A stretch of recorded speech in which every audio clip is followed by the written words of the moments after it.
marka laga hadlayo wasaqowga hawada agaasinka maalmahan oo kale iyo sidii dadka looga wacyigelin lahaa ahmiyadda ay leedahay ilaalinta deegaanka dhammaantiin waa kuwada mahadsantihiin inaad kasoo qayb gashaan soo ajiibtaan dacwadii ururka ilaalinta deegaanka Soomaaliyeed Somali Environmental Conservation wuxuu leeyahay bahwadaag leeyahay ururada dhalinyarada ee magaalada ka jira oo iyagana qayb weyn ka ah sidii ay u sii qaadi lahaayeen u gudbin lahaayeen fariimaha muhiimka ah wacyigelineed ku aadan deegaanka ay u gaarsiin lahaayeen bulshada ku xiran oo dhalinyaradu ay ugu horeyso ururada bahwadaagta la ah ururka Somali Environmental Conservation waxa kamid ah ururka Ibtasim munadamat Ibtasim waxaan u yeerayaa gudoomiyaha ururkaas Maariya Cabdalla si ay kalimadeeda ku aadan maalinkan ay uga jeediso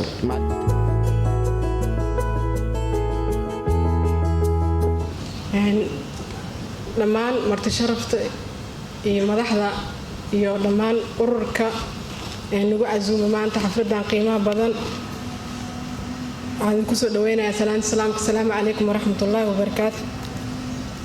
anigoo ka socdo munadamada Ibtasim litamhiidul mujtamac waxaan hambalyo u dirayaa ama shaqada ay hayaan ku bogaadinayaa dhammaan bulshada ka qayb qaato sidii ku ilaalin lahaayeen deegaanka caalamka oo dhan khaas ahaan Soomaaliya oo maanta ururkan u casuumana uu ka mid yahay runtii waxaan dhihi karnaa waxay u istaageen wax mudan in loo istaago wax bulshada dhan saameyn ku leh in haddii la dayacana anaga dhan ayna dhibayso haddii aan ka wada ka shaqeynana anaga dhan ee dan ee noogu jirto haddii maadaama aan dumar ahay waxaan rabaa inaan dhanka dumarka xooga saaro waxaan dhihi karnaa ilaalinta deegaanka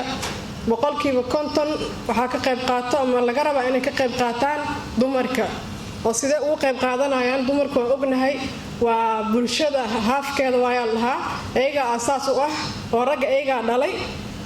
wax walba ay hagaajiyaan way hagaagayaan wax walba ay isku dayaan inay hagaajinaan ama xumeeyaan dib ku talagalaan way xumaanayaan oo awooddas dheerigan leenahay markii ragga la dhaho way naga sareeyaan awood weyn ay leeyihiin anaga dhan kale awood aan ku leenahay jiro oo ah wax walba anaga qaraarka gacanta ku hayno oo wax walba inay ragga u toosaan dil rabo dumaraag aad toosiin sida hore loo dhahay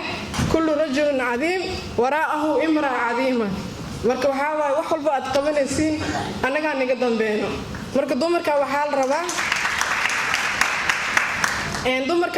inay toosiyaan ka bilaabaan deegaanka sidoo ku qorxoonaa lahaa iyo deegaan nadiif ah sidii lagu heli lahaa dhammaan waan ognahay deegaanka marka la wuxuu ka kooban yahay jamaadaad dad wuxuu ka kooban yahay bini aadam xayawaanaadka iyo dhirta kuwada nool kuwada saaran koonka dushiisa saaran marka dhammaan uu saameynaya deegaanka haddii uu xumaado waxaan ognahay dumarka markii wax la dooranayo wax ugu fiican ayagaa doorto haddii la dhaho xaafada waa laga guuraa xaafad kale la dagaa waxay raadinayaan xaafada tan ugu quruxda badan tan ugu nadiifsan hawada waa ka fiirinayaan wax walba dhinac walbay ka fiirinayaan marka ayagaa la dhihi karaa deegaanka sidoo ku wanaagsanaa lahaayeen ee ku wanaagsanaa lahaa boqolkiiba 50 xataa inaan ka badiyo waaye ayagaa gacanta ku haayo mararka qaar suuqa markii la aada dhar fiican aan dooranaa waa ognahay cuntada guriga haweenka usoo dooqo cuntada ugu fiican oo xagga caafimaadka iyo xagga walba ku fiican waxaa la dhahaa deegaanka waa quruxda waay waa indhihii adduunyadan aan joogna waay quruxdan waxaa ognahay dumarka inay aad ugu badan yihiin ama u jecel yihiin ama u xiiseeyaan oo wixii quruxdan ayagaa jecel marka ragga loo fiiriyo sidaas daraaddeed gabdhaha waxaa ku boorin lahaa inay ka fikiraan deegaankan siduu ku qurxoonaa lahaa sidii annagoo caafimaad qabna ugu noolaa laheen tan kale dumarka waxaan dhihi karnaa waa warshadii wax soo saaraysay waa raggii iyada waxaa dhalay hooyaa dhashay hooyadaas waxaa laga rabaa intay ilmaha yar yihiin inay ku baraarujiso deegaanka faa'iidada oo leeyahay ahmiyadda ay leedahay deegaanka in la wanaajiyo ilmihii iyagoo yar in lagu soo baraarujiyo marka ilmihii weynaadaan iyagaa mustaqbalkii ah oo ka shaqeyn doono sida ku wanaagsanaa lahaa deegaanka haddii aan intaas ku koobo intaas waxyaabaha la rabo marka inay xoogga ay saaraan dumarka waxaa ka mid ah nadaafadda haddii ay ahaa lahayd guriga, haddii ay ahaa lahayd weelasha wax lagu cunaayay, haddii ay ahaa lahayd khudaarta waxaan ognahay in iyaga wasaqaysan ama carro ku taal la keeno, iyadana waxay ka mid tahay sida lagu wanaajin lahaa bii'ada, li'anna khudaartaas oo wasaqaysan haddii la cuno waxaa meesha ka dhalanayso caafimaad darro. Caafimaad darradana waxay ka mid tahay waxyaabaha bii'ada hoos u dhigaayo. hadda ka hore waxaa la dhihi jir ama aad u maqli jir bacaha la iska dhaafo oo badanaa ay isticmaalaan dumarka. bacaha raggan way isticmaalaan, dumarku way isticmaalaan, mararka qaar wadooyinka lagu tuuraa, dhibaatooyinkeedana waa wad ognahay wixii markaas ay ka dhalanayo. haddii aan dumarka nahay annagaa dhihi karno ma rabna bac oo waxaan isticmaalaynaa balastiig ama sidii hore ee Soomaalida hore ay ku dhaqmi jirtay saladaha laga sameeyo caawga. marka wax badan waxaan dhihi karnaa gabdhaha saameynta ugu badan ayagay ku dhaceen, haddana ayagaa muftaax u ah ama ayagaa inuu deegaanka fiicnaado sababi karo. marka gabdhaha inta fadhiyo waxaan jeclaan lahaa inay referiintaas qaadaan,